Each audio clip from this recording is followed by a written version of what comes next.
Now, let's do a little bit of planning. So we did row plays. What does row play return? Well, it's a set of plays where each play is a I-word pair, where I is the index into the row where the word starts. We eventually want to get all plays. Before we can get there, I'm going to introduce another function called horizontal plays, which does row plays across all the possible rows, but only going in the across direction, not in the down direction.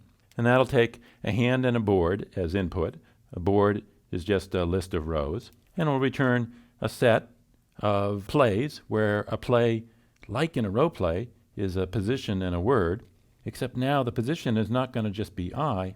The position is an IJ pair, so it's going to be at this column in this row along with a word. So it's a set of tuples that look like that. So let's define horizontal plays. Well, you know the drill by now. Familiar structure. We start out with an empty set of results. We're going to build them up somehow and then get the results.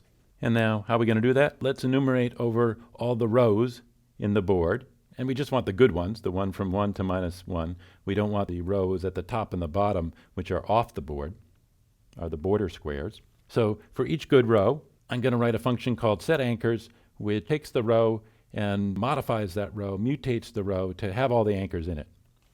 Remember before, when I called row plays, I passed in manually all the anchors. Here I'm going to have the program do it for me. And now, for each word, I want to find all the plays within that row and properly add them in to results. I want to do something with row plays of hand within that row, and I want you to tell me what code should go here. Could be a single line, or it could be a loop over the results that come back from row plays. Figure out what goes here so that we can return the proper results.